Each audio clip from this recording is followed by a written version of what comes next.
नहीं है। बाबा कहते उदाहरण सबसे बड़ा सैंपल होता है। तो हमारे बीच में लक्ष्मी नारायण के स्वरूप को, लक्ष्य को प्राप्त हमारे अलौकिक भ्राता हरीश मोयल जी, हमारी अलौकिक बहन मोयल यहाँ पधारे हैं, मीनू मोयल यहाँ पधारी हैं। हमें बेहद खुशी है और हम बाबा की श्रीमत को, शिक्षा को ये 100% जैसे आज बाबा के महावाक्य आए हैं उनको 100% नंबर 1 पालन करने वाली क्वालिटी की आत्माएं हैं। और वैसा ही हम इनको जब से फोन आया है हमारी पार्ले से दीदी का, तब से वैसे ही स्वरूप में देख करके इनके प्रति संकल्प वाइब्रेशन दे रहे थे। आप भरतपुर में, यूँ तो गोपालगढ़ में आपके रिलेटिव थे, वहाँ आए थे, लेकिन जैसे ही इन्हें ये बात पता चली, मेरी बात हुई कि बाबा के घर में हम ठहर सकते हैं, तो कल शाम को आप 9 बजे सारे सामान सहित, और वहाँ इनके भोजन की पूरी व्यवस्था थी, होटल में बुकिंग थी, लेकिन उन सबको छोड़कर बाबा के घर के अमृत वेला करने के लिए, बाबा के घर की मुरली क्लास के लिए और बाबा के घर के इन वाइब्रेशंस को अनुभव करने के लिए आपने बाबा के घर को चुना। तो मैं देख रही हूँ जो हमने आपको सुना था, जानते नहीं थे पर्सनली, लेकिन जब हमने आपको देखा तो हमारी मीनू मोयल आके हमें इतने प्यार से गले मिली और कहा, दीदी मैं 3 दिन से बड़ी शांति का अनुभव बाबा के कमरे में बैठ के बाबा की गोद में अनुभव किया। और बहुत सारे अनुभवों को हमने आपस में साझा किया शाम को भी बैठकर, कि बाबा की सूक्ष्म धारणाएं, मर्यादाएं, प्रभु प्यार कैसे हम आत्माओं को मिलता रहता है और कैसे हम अंदर से सशक्त होकर, शक्तिशाली होकर प्रवृत्ति मार्ग की अनेक आत्माओं का भी उदाहरण बनकर बाबा के निकट उनको लाते हैं।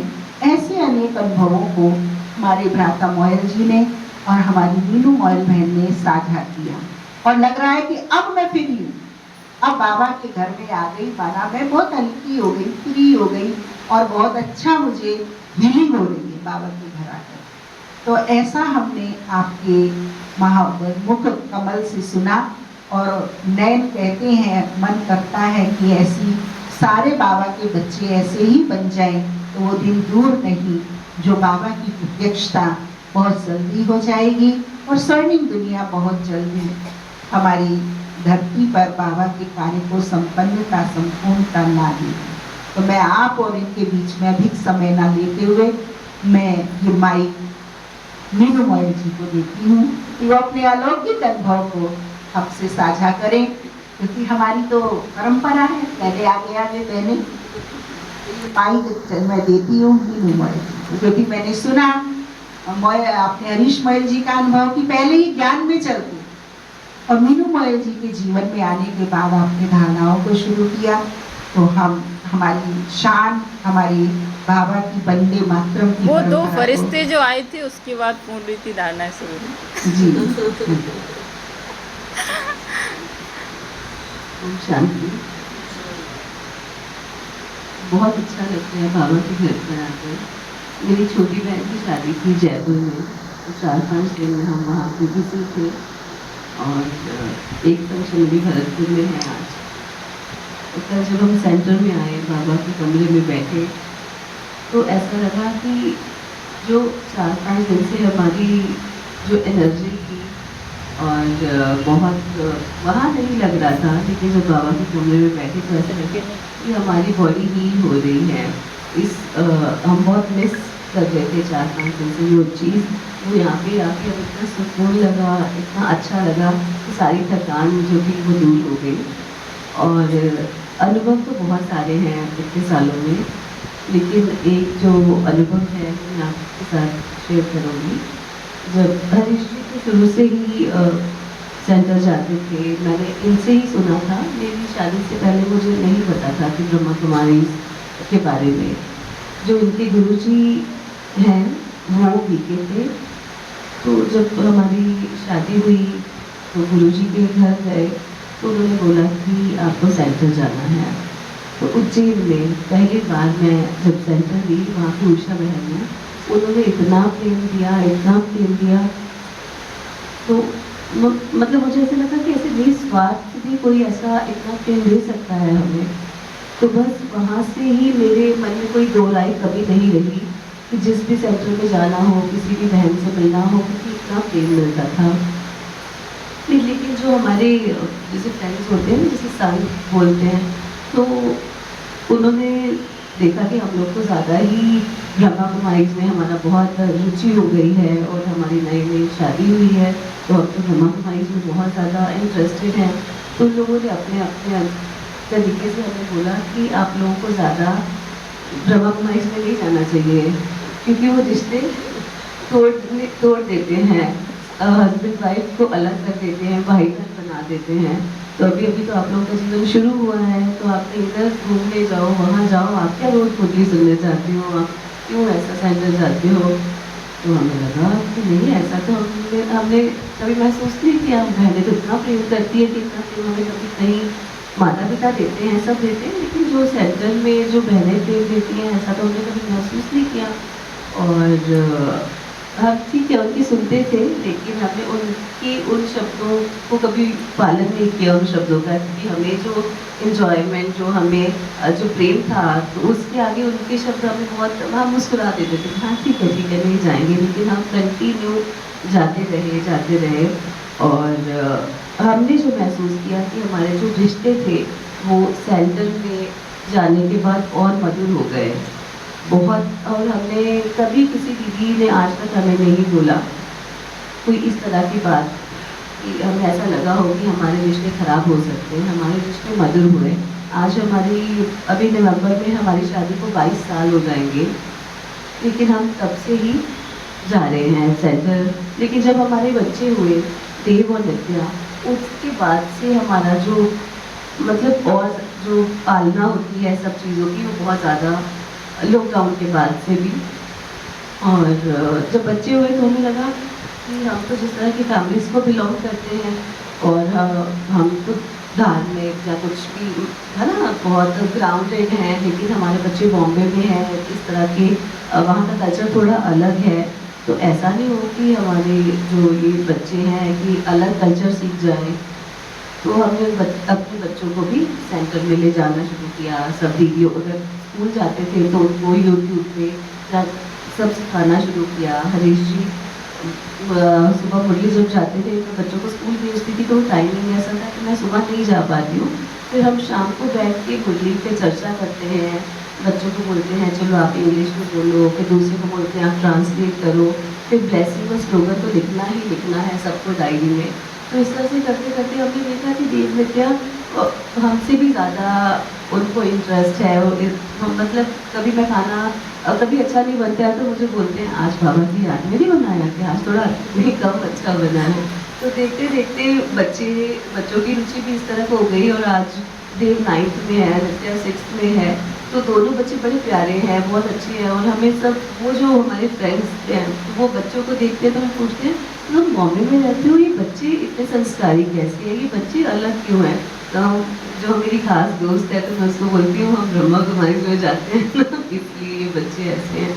तो बड़ा अच्छा लगता है। अभी कल भी जब हम भरतपुर आए तो मेरी सिस्टर के इन-लॉज हैं, तो सब बोले थे हम गए, पानी पिया और हमें दीदी के पास आना था, हम बहुत लेट हो गए।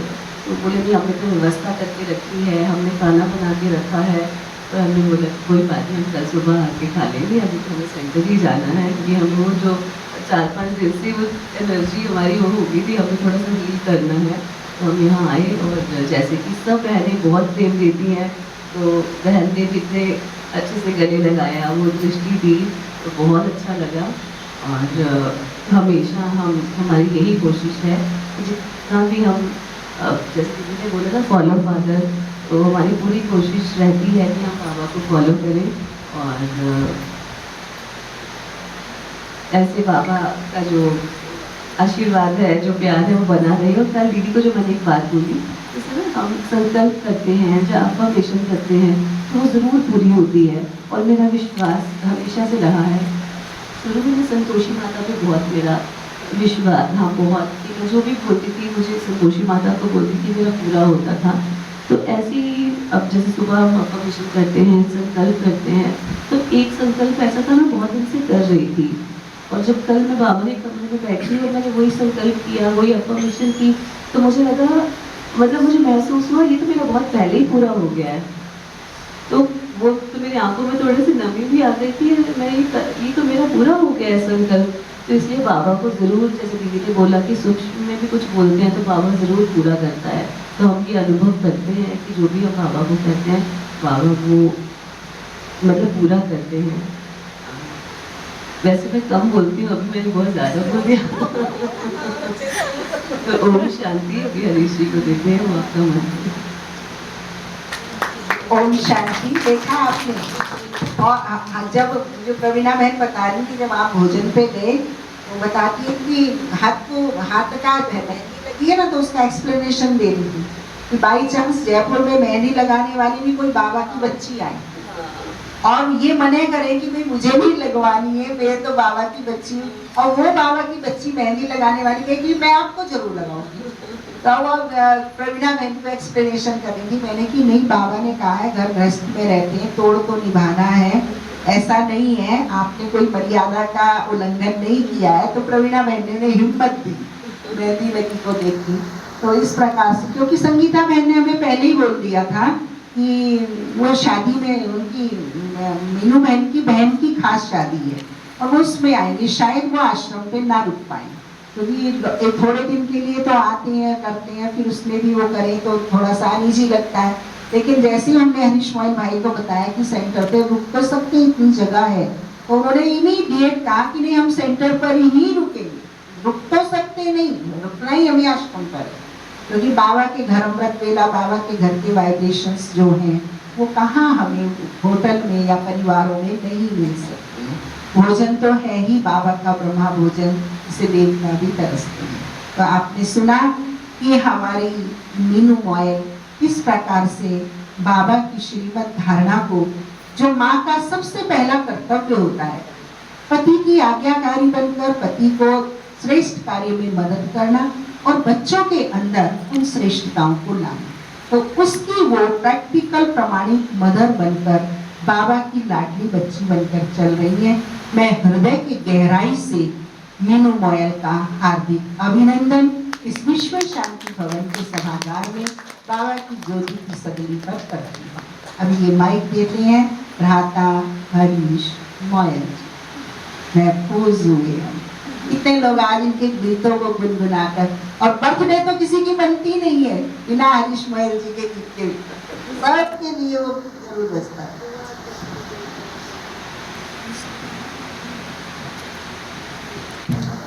ओम शांति।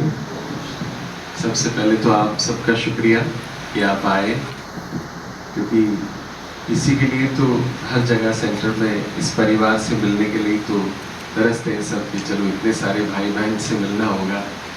और आप सबको भी पता है, ये बात बोलने के लिए है कि जो बाबा के बच्चे से जो हमें प्यार मिल सकता है रूहानी, या जो सुबह की क्लास में जो हमें मिलता है, वो तो दुनिया में कहीं और मिल नहीं सकता है।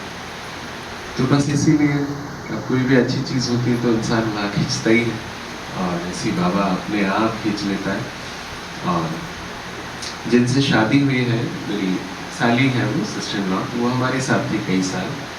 सो जिनसे शादी हुई है वो भी मनुराज उनका नाम है। इंडियाज़ गॉट टैलेंट में उन्होंने विन किया और फिर अमेरिकाज़ गॉट टैलेंट में अभी परफॉर्म करके और पूरी दुनिया में शोज़ कर रहे हैं। जब पहली बार तो उनसे मिला था तो उन्होंने मुझे बोला था कि मुझे इनके साथ शादी करनी है, और फिर बहुत सारी उन्होंने अपनी धारणाओं की बात बताई कि मैं ऐसा, वो पंडित हरिप्रसाद चौरसिया जी के शिष्य हैं, तो वो बहुत ऐसी अच्छी अच्छी बातें बताई। तो मेरे को ये लगा कि शायद बाबा ने ये पर्सन को इसलिए भेजा है कि ये भी आगे सेवा करेगा बाबा की। और फिर ऐसे धीरे धीरे करते फिर एक बार मुरली में आया कि अगर शादी करना है तो आप शादी करिए, और फिर उसमें भी कुछ कल्याण होगा। तो वैसे करके पूरी प्लानिंग बनी, और फिर बाबा ने ऐसे जैसे मक्खन से बाल निकलता है उन सब चीज़ों को ऐसे सिंपल कर दिया हमारे लिए। तो बाबा का शुक्रिया तो है ही। बाबा कहता है तुम संकल्प करो, कंप्लीट काम को मैं करूँगा। मेरे गुरुजी पंडित कृष्णकांत शुक्ल जी, जिन्होंने मुझे ज्ञान में लाने की बहुत कोशिश की थी शुरू में, लेकिन मुझे कुछ समझ नहीं आता था।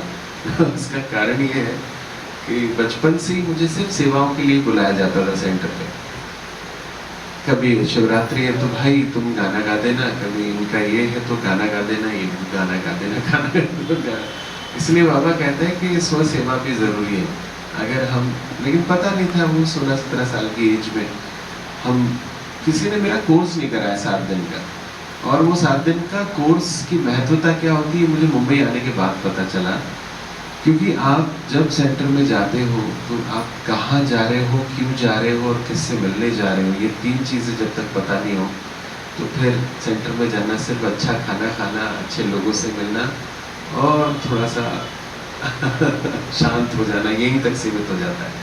लेकिन जब पता चलता है कि आप एक बहुत विशेष कार्य के लिए सेंटर में जा रहे हो और जिससे मिलने जा रहे हो वो परमपिता, परम शक्तिमान, परमपिता परमेश्वर इस सृष्टि को बदलने का कार्य प्रारंभ कर चुका है और आपसे मदद चाहता है, तो आप उसकी मदद करने जा रहे हो। मदद कैसे करना है, ऐसा कहते हैं कि पुराने ज़माने में भी जो बताते हैं कि अस्त्र शस्त्र तो प्राप्त कर लेते थे, लेकिन जब वो चलाते थे तो काम नहीं करता था।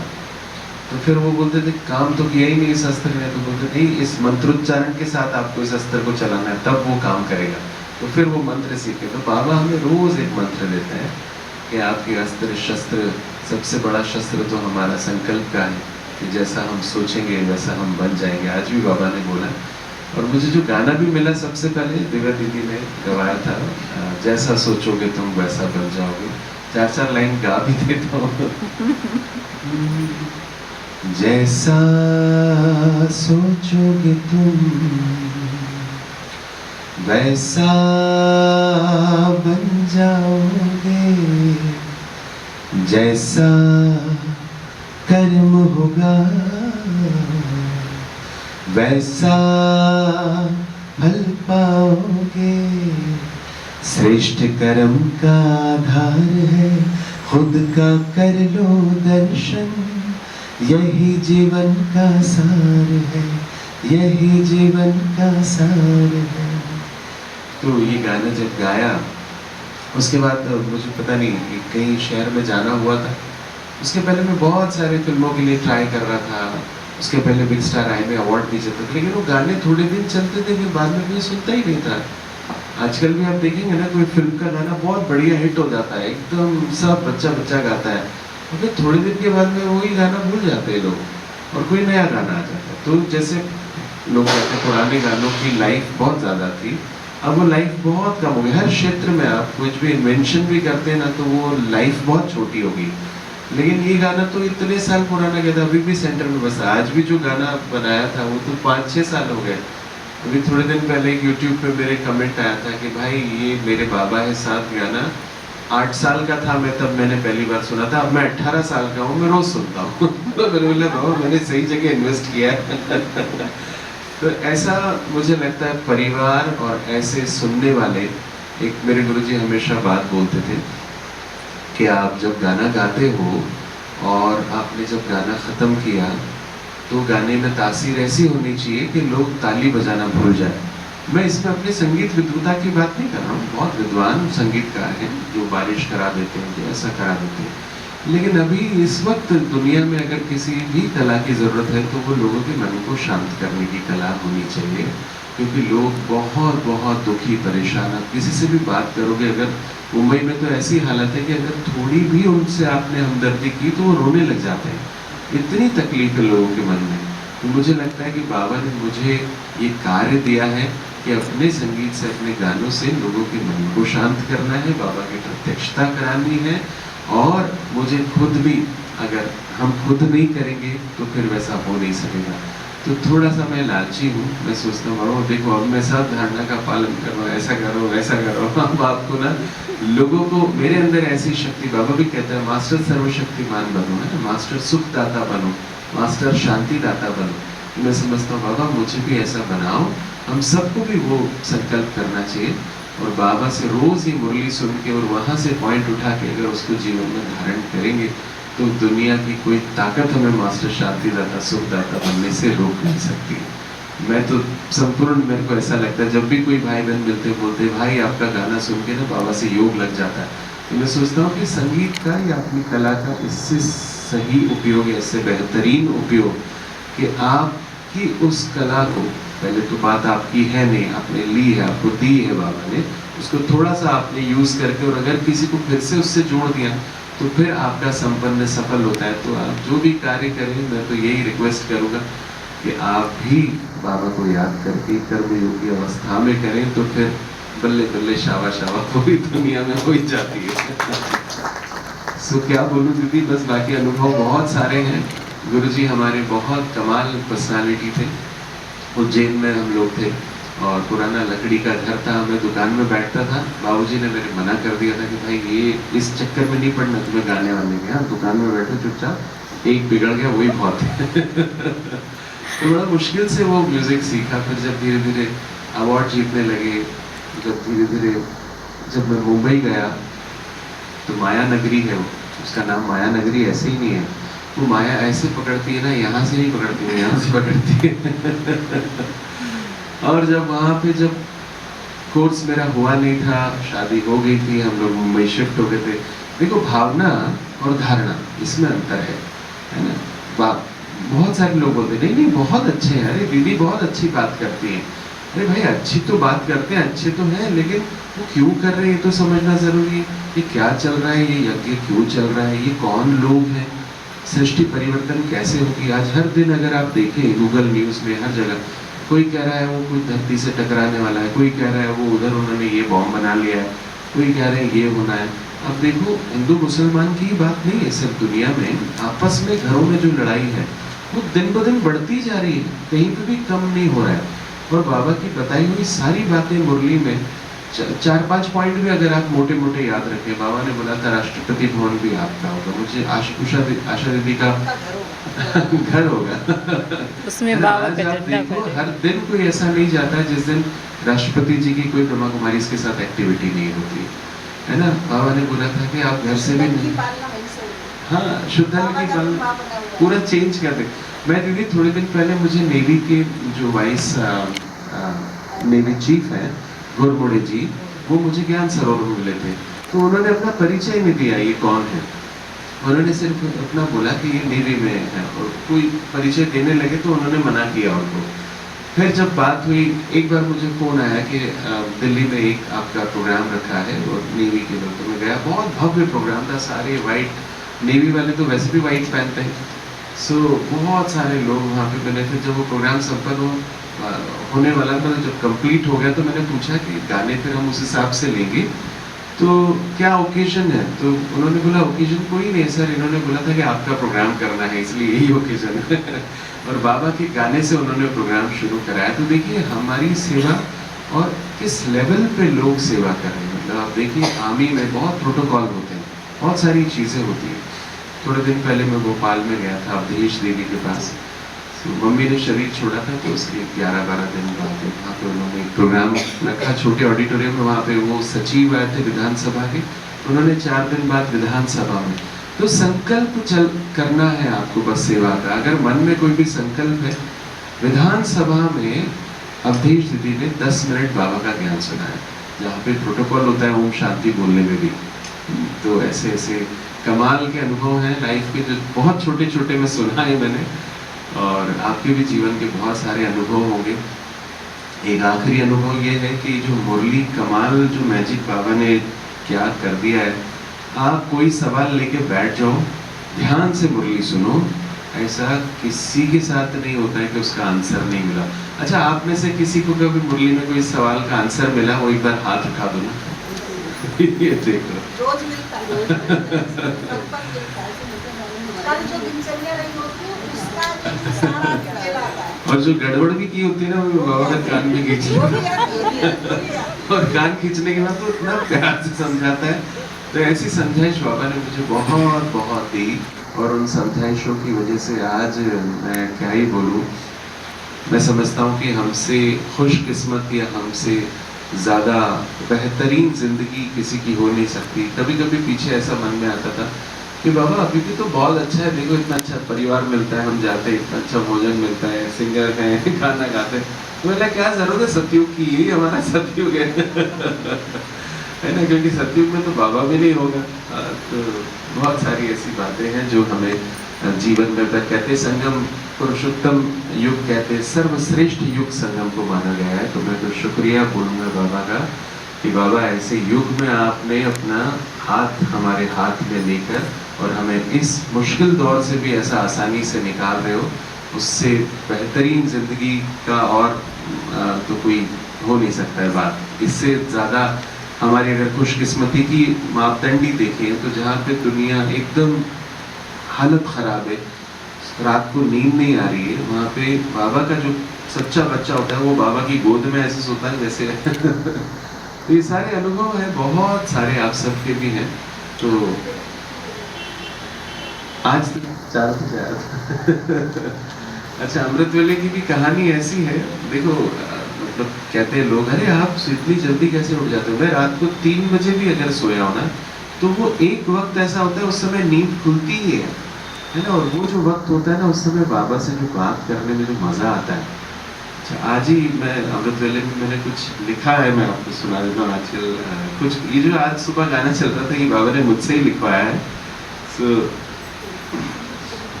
जब मैं म्यूजिक सीख रहा था तो एक बात मुझे बताते थे कि अनहद नाद होता है। संगीत जिसने सीखा, जिसने शास्त्र पढ़ा होगा, तो उसमें 2 तरह के नाद होते हैं, एक होता है आहत नाद, एक होता है अनहद नाद। तो अनहद नाद और आहत नाद में मैंने अपनी एक बाबा ने मेरे से एक रिसर्च कराया है कि होता क्या है। संगीत शास्त्र में लिखा है कि ये ना आप कानों से सुन सकते हैं, अगर किसी ने सुन लिया, कई लोगों ने ऐसा भी लिखा कि ये अनहद नाद अगर कोई सुन ले तो वो पागल हो जाता है ना, वो सुन ही नहीं सकता है। अनहद नाद जो है एक ऐसा नाद है जिसको आप सुन नहीं सकते। और मैं ये कहता हूँ कि बाबा मुझसे रोज बात करता है, वो अनहद नाद में ही बात करता है, क्योंकि आपके मन के हर भाव के लिए शब्द मौजूद नहीं है। आप सोचो कि मुझे कितना मजा आया, तो आप बोलोगे बहुत मजा आया, अरे इतना मजा, शब्द की सीमा खत्म हो जाए उतना मजा आया, है ना। तो आज सुबह बाबा ने कुछ लिखवाया है, पहली बार आपसे पढ़ रहा हूँ कि जी करता है बैठ के तुमसे मन की सारी बात करूं, हर दुविधा का हल मिल जाए, मन से हर पल याद करूं। लेकिन इस आवाज की दुनिया से पार, जो दुनिया से पार वतन में तुम तक बाबा, अनहद नाद की सूक्ष्म तरंगे ही स्पष्ट पहुंचती है। अभी गाना बनेगा, अभी इसका सिर्फ भाव आया है ना, जो हमारे मन की जो बात है, हमारी बात बाबा तक नहीं पहुंचती है, उस अनहद नाद की सूक्ष्म तरंगे पहुंचती है। क्योंकि देखिए हम बात कर रहे हैं, लेकिन हमने बोला कि बाबा मुझे कार चाहिए, बाबा तक ये बात नहीं पहुंचती। बाबा हर शहर में आपके लिए कार मौजूद करा देगा। बाबा मुझे घर चाहिए, बाबा को घर नहीं समझता है। बाबा आपका हर पूरी दुनिया में हर शहर में हरीश महल तुम जाके रह सकते हो।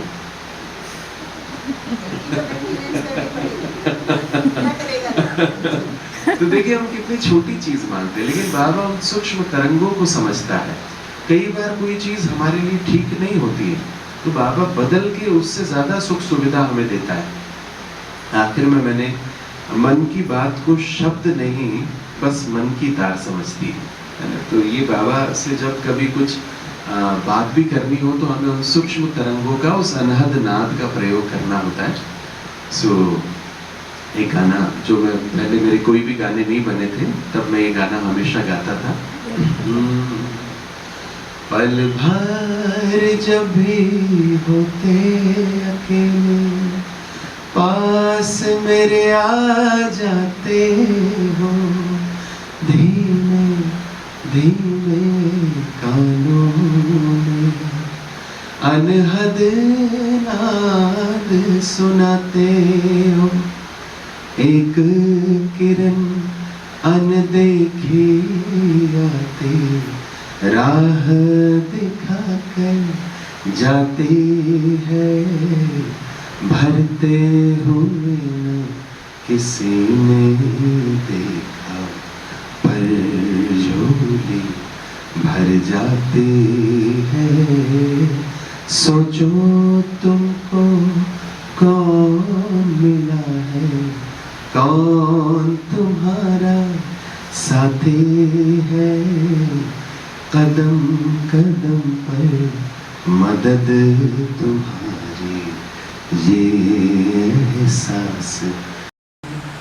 बिन मांगे सब कुछ है पाया, क्या मांगू फरियाद में, तू भी सबसे पहले दिल में, बाकी सब है बाद में।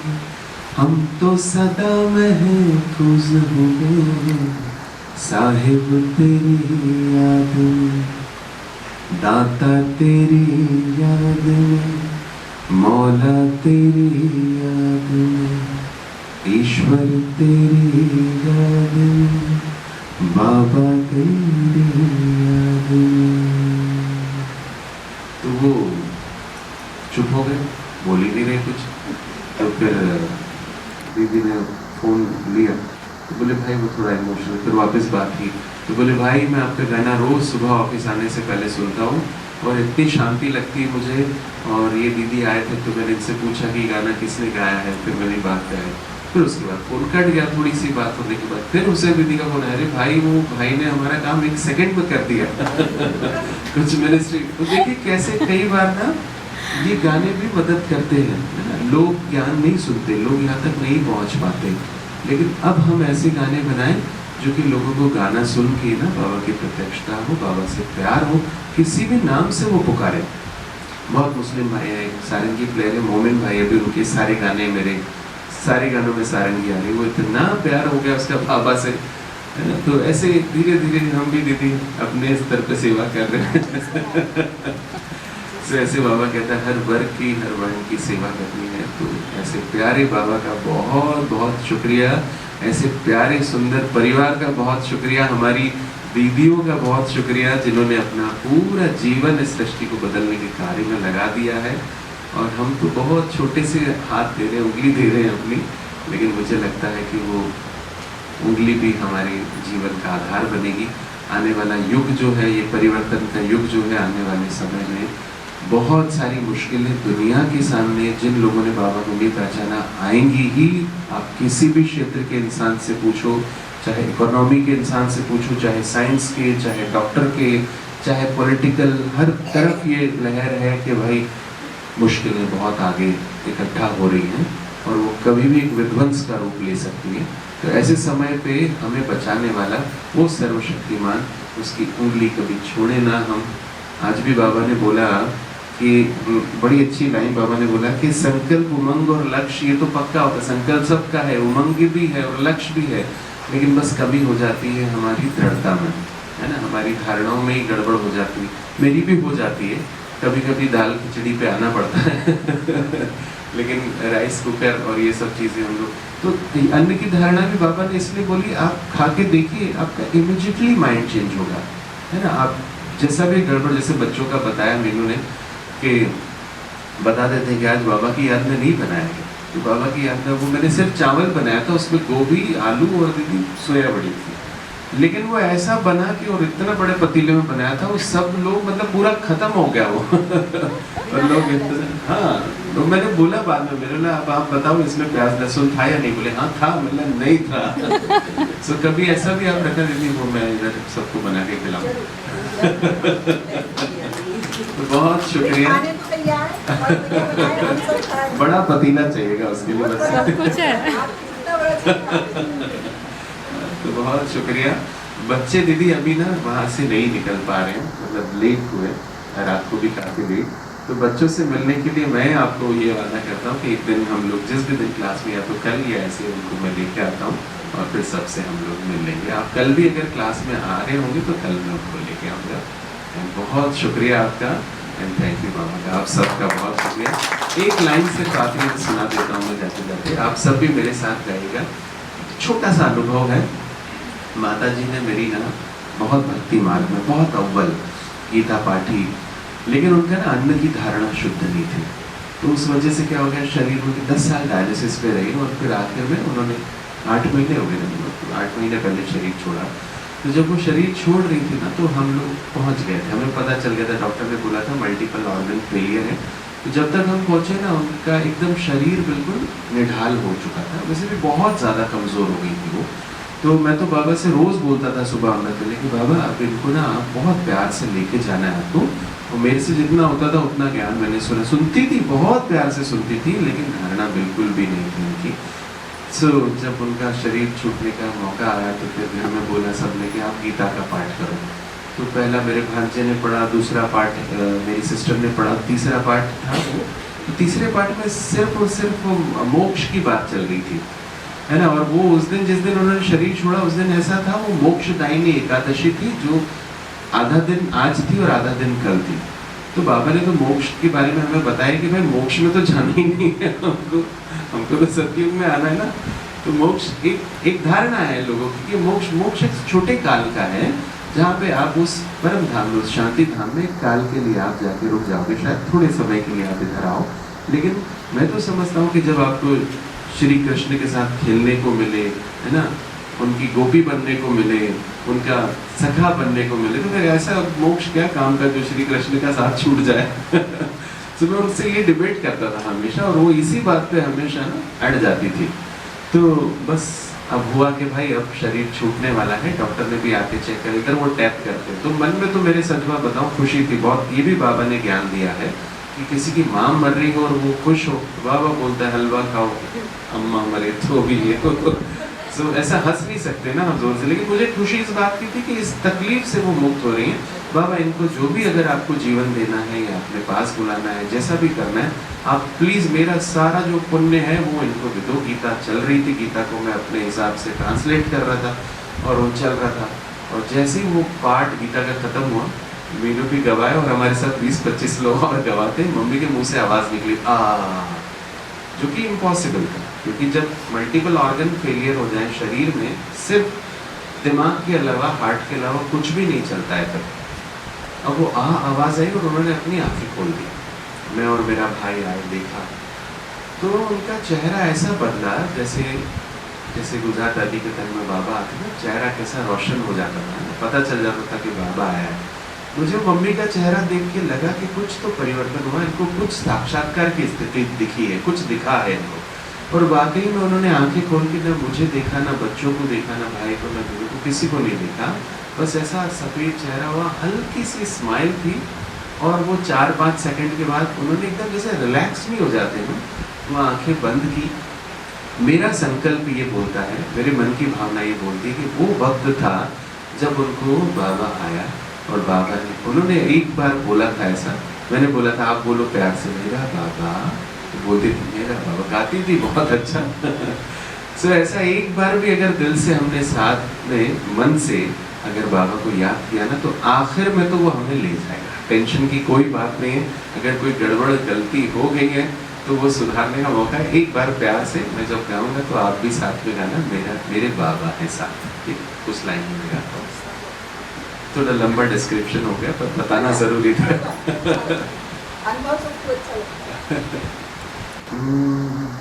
धूप में कभी छाँव बनकर, लहरों में कभी नाव बनकर, लड़खड़ाए कदम थामा है हाथ, जब लड़खड़ाए कदम थामा है हाथ।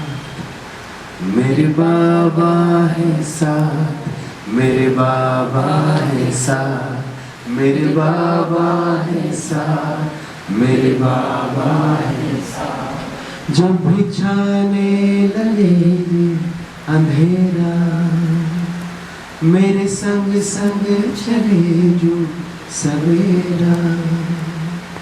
हर लम्हा दीप बन के जले, कांटों पे भी मेरे संग संग चले। अब तो लगता है जन्नत बनी है। सब गाएंगे। मेरे बाबा है साथ, मेरे बाबा है साथ, मेरे बाबा है साथ, मेरे बाबा है साथ है बाबा मेरे साथ, मेरे बाबा है साथ। ये गाना दीदी एक डॉक्टर स्नेह हैं, उन्होंने लिखा था, उन्होंने शरीर छोड़ दिया था और उन्होंने ये गाना लिखा था मेरे पापा हैं साथ। ये सारी बात लिखी थी उन्होंने। ये फादर्स डे पे गाना हमने रिलीज़ किया था। बहुत सारे इंडस्ट्री के बड़े बड़े सिंगर थे, दिव्या कुमार, शशि सुमन, अभी तो फिल्मों में बहुत गाने आए और ये गाना रिलीज़ भी किया और ये गाना कुछ नहीं कर पाया। तो जो म्यूज़िक डायरेक्टर जिन्होंने बहुत पैसा लगाया था इस गाने में, वो बहुत दुखी हो गए कि अरे मैंने इतना अच्छा गाना बनाया और कुछ नहीं हुआ। और उसी के 2 दिन बाद ना देखिए, कोई भी कार्य हमारा अगर निष्फल हुआ है ना, तो आने वाले समय में वो सफल होगा। थोड़े समय के बाद दिव्या दीदी का फोन आया कि एक एल्बम बन रहा है भाई, और उसमें ना एक गाना और चाहिए। उसमें सोनू जी का एक गाना है, अभिजीत जी का एक गाना है, साधना सरगम जी का है और बहुत सारे बड़े सिंगर्स का, आपका भी एक गाना रखना है। तो मैंने दीदी लेकिन 4-5 दिन में तो गाना बनेगा नहीं। तो मिलिंद भाई भी थे उस समय पे साथ में। तो ऐसे मैं बैठ गया सोचने के लिए। मैंने बाबा से बोला बाबा क्या करें, इतनी अच्छी अपॉर्चुनिटी। तब मेरे गाने ज़्यादा थे नहीं, एक ही था जैसा सोचोगे। तो मैंने बाबा क्या करें, तो ऐसा बैठा रहा। मैं मिलिंद दादा को देखा, मैंने दादा अपना वो गाने का कुछ नहीं हुआ ना, और ये थॉट बाबा ही देता है। तो मैंने ऐसा करो, वो पापा को बाबा कर दो और ये गाना अपन रिलीज़ कर दें। बस मैं स्टूडियो में गया, मैंने सिर्फ एक वर्ड डब किया, बाबा, और वो गाने को चिपका के पेस्ट करके और हमने दीदी को भेज दिया। आप यकीन मानिए वो एल्बम के और कोई गाने किसी को याद नहीं है। ये गाना मैं लंदन में था, मैं पेरिस में था, ऑस्ट्रेलिया, न्यूजीलैंड, हर जगह बाबा के बच्चे ये गाना। इंग्लिश लोग, जो अंग्रेजी लोग हैं, जो हिंदी नहीं समझते, फ्रेंच लोग, मेरे बाबा है सा, मेरे बाबा, अरे भाई so, ऐसे बाबा के कमाल है और मैं समझता हूँ ये कमाल हमें महसूस करना ही चाहिए। हर क्षेत्र में आप खाना बनाओगे तो लोग दीवाने हो जाएंगे आप में से। बाकी कला तो हमारे पास बाबा ने दी। बहुत शुक्रिया। हम शादी दीदी वही ले ओम शांति। ओम शांति। मैं जब भी मोयल भाई के गीत सुनती हूँ तो ऐसा लगता है बहुत गहराई में चले जाती हूँ, क्योंकि जब मोयल भाई ने बात की अनंत अनुभूति, अनंत नाद की, तो वास्तव में जब हमारा योग लग जाता है तो शब्द काम नहीं करते और वो म्यूजिक भी काम नहीं करता जिसमें आवाज़ होती है। तो जितने भी मोयल भाई के गीत हैं वो ऐसे हैं जो गहराई में उतारते हैं। उनका जो म्यूजिक है वो इतना साउंड, उनका इतना साइलेंस है कि वो योग लगाने में मदद करता है। और कोई सा भी, जो भी आपने आज 4 गीत गाए हैं, चारों गीतों के शब्द इतने सरल है। हमारे गोपाल प्रसाद मुद्गल जी थे, वो कहते थे शब्दों का चयन ऐसा हो गीत में जो रबड़ी पी रहे, वो साहित्यिक भाषा नहीं हो बल्कि सरल भाषा। तो छांव और नाव, धूप में छांव और लहरों में नाव, आपको वो याद हो जाएंगे, आपके मन मस्तिष्क में घूमते रहेंगे और वो जो साउंड है वो उस शब्दों को गहराई में और ले जाता है। क्योंकि शब्द और रचना ऐसी सूक्ष्म और गहरी है, चयन शब्दों का ऐसा सूक्ष्म और गहरा है, तो साउंड भी उसका ऐसा है जो हमें योग लगाने में मदद करता है। तो जितने भी गीत हैं इनकी, उनको बार बार सुनने के लिए इच्छा होती है। कल भी जैसे लोगों को पता चला तो उन्होंने इनके गीतों को हमसे दोहराया कि हम ये गीत रोज सुनते हैं। आश्रम पे रोज नहीं आ पाते हैं, लेकिन ये गीत हमें इतना अंदर से हीलिंग देता है कि परमात्मा को याद करने के लिए हमारी मन के धरातल को तैयार कर देता है। तो इस प्रकार से ये भी बाबा की कमाल है कि चुन चुन के चक्के काटे, फूलों की माला बनाई। तो ये बाबा की कमाल है कि इनमें ये विशेषता देखी। तो शुरू से ही बाबा के घर में, चाहे वो भरत जी थे जिन्होंने ये ट्रैफिक कंट्रोल के गीत बनाए हैं, चाहे हमारे वसुदेव कुटुंबकम वाला गीत है, सबका मालिक एक दिन, मतलब क्या नाम था उनका, महेंद्र कपूर जी, है ना। सारे कवि जितने भी हैं बाबा के घर में आते रहे यार। हमारी दीदियों ने सबको मधुबन के जितने भी गीत हैं उनको गवाया हुआ है और अब तो बाबा के बच्चे बन करके वो गा रही हैं कि कमाल बाबा की है। बाबा कहते हैं कि मैंने द्वापर युग में भी जो गीतकार थे उनको टच कराता था, और बाबा उन गीतों को पहले साकार मुरलियों में आध्यात्मिक अनुभूति में परिवर्तित करते हुए चलवाया करते थे। तो गीत और संगीत का आध्यात्म से गहरा कनेक्शन रहा है। तो उनमें से ही आप विश्व भर में से विश्व पिता का सिलेक्शन आप हैं, तो परफेक्शन तो आप में होना ही होना है, क्योंकि सेलेक्ट विश्व पिता ने किया है, तो विश्व सेवा में आपको बाबा ने यूज़ करना है, और आपके अंदर वो विश्व सेवाधारी की और विश्व महाराजन की क्वालिटीज़ को भरना ही है। इस प्रकार से आप आए, हमें बेहद खुशी हुई, और हम सबका प्रतीक्षा रहेगी कि आप देव भाई और हमारी छोटी बहन को लेकर और हमें ब्रह्मा भोजन बनाकर खिलाने के लिए जल्दी आए। जिनकी ऐसी इच्छा हो तो जोरदार ताली हो जाए तो ये तक पहुंचे। ये क्यों है? कनेक्शन जुड़ गया दीदी भरतपुर से। भरतपुर से कनेक्शन जुट गया। हमारी बहनें तो बहुत खुश हो रही थी कि हमारी मीनू ऑयल की बहन यहाँ की है, तो अब तो फ्रिक्वेंटली आना जाना रहेगा। तो मैंने कि भरतपुर का बाबा ने, बाप दादा ने भरतपुर को भरपूर का वरदान दिया हुआ है।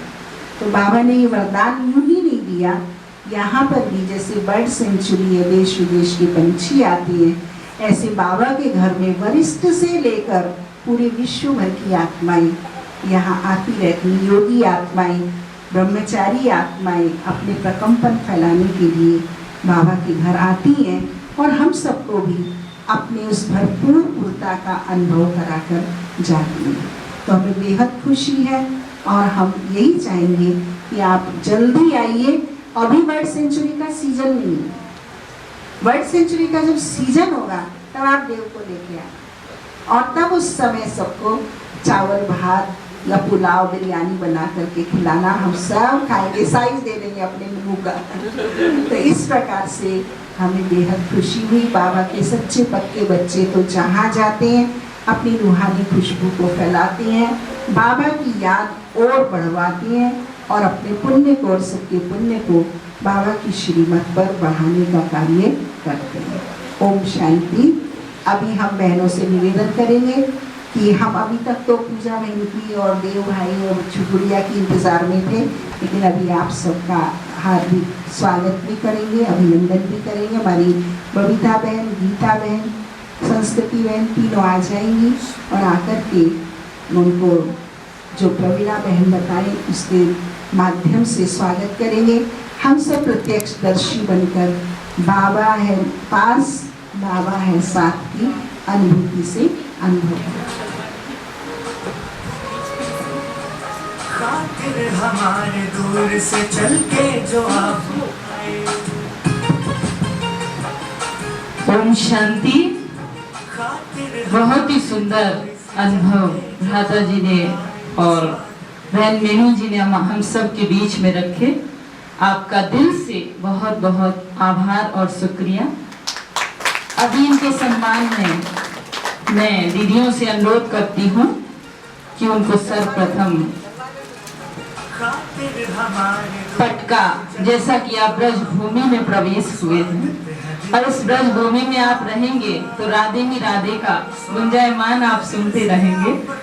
तो राधे का पटका आप सबको आदरणीय राजयोगिनी बबीता दीदी के द्वारा पहनाया जाएगा। उससे पूर्व आत्मिक स्मृति का तिलक आदरणीय दीदी आपको पहना रही है। जोरदार करतल ध्वनि से स्वागत करते ही रहेंगे, तालियां बजती रहें जब तक स्वागत होता रहे।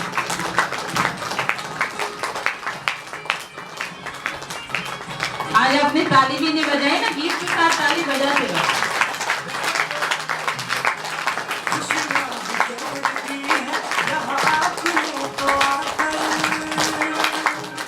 चंद्रमा ने नैन बिछाए आपके सम्मान में, चंद्रमा ने नैन बिछाए हैं आपके सम्मान में, तारे फूल बरसा रहे हैं आपके सम्मान में, फरिश्ते गीत गा रहे हैं आपके सम्मान में, वसुंधरा भी मुस्कुरा रही है आपके सम्मान में, आपके सम्मान में। स्वागत है दिल से आपका, स्वागत है दिल से आपका।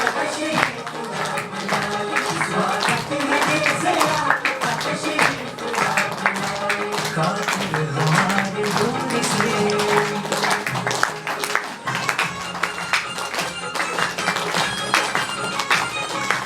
किशोर भाई आ जाए गुलदस्ता देने के लिए। ब्रह्मा कुमार जुगल किशोर भाई।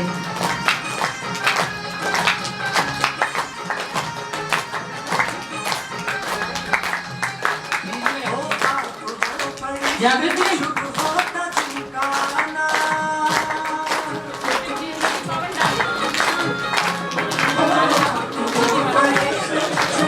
फोटो खींचो।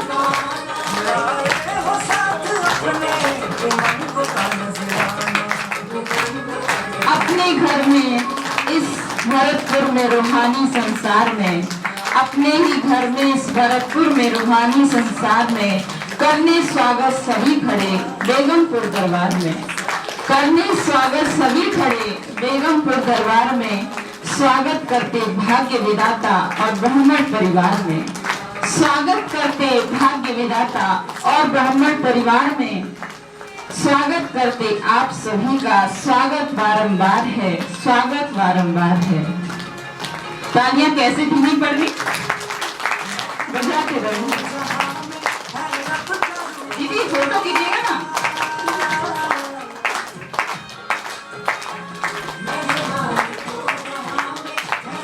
आओ फोटो खींचो।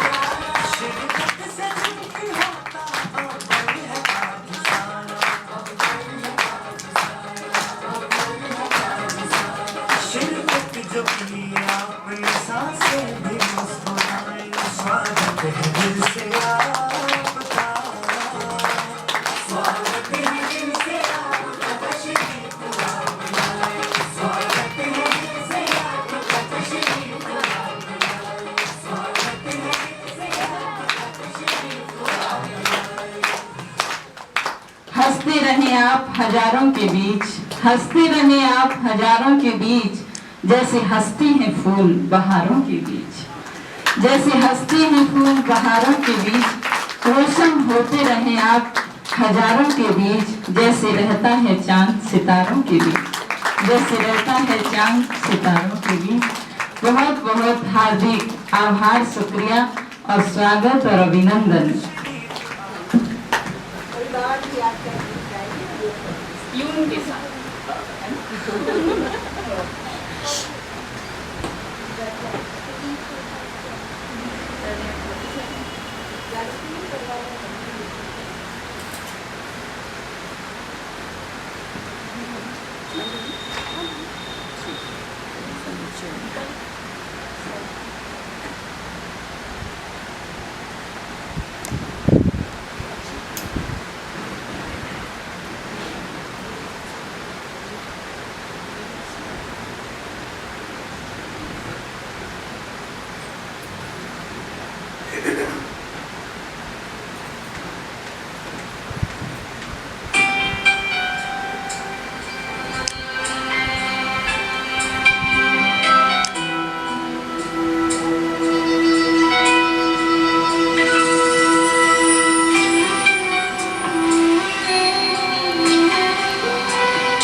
जब तुमसे मन जुड़ जाता है, आनंद अलौकिक पाता है।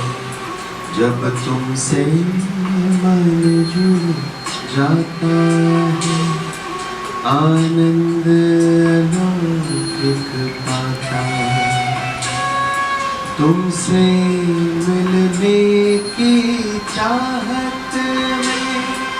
मन मीलों तक उड़ जाता है, मन मीलों तक उड़ जाता है।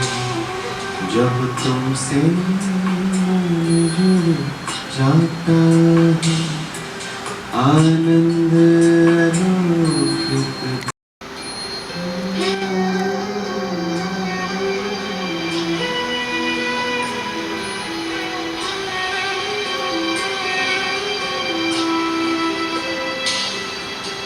मन के मृग कृष्णा भटक गए थे, कांटों के इस जंगल में मैं अनजाना उलझ गया था, मोह माया के दलदल में, मोह माया के दलदल में। मन के शोर सब हमसे गए हैं, तुझ झरने की कलकल। मन के शोर सब हमसे गए हैं, तुझ झरने की कलकल। सारे प्रश्नों का हल पाया तेरे एक ही उत्तर में, तेरे एक ही उत्तर। जब तुमसे मन जुड़ जाता है, आनंद अलौकिक पाता। जब तुमसे मन जुड़ जाता है, मन खुशियों से भर जाता। मन मेलों तक उड़ जाता, आनंद अलौकिक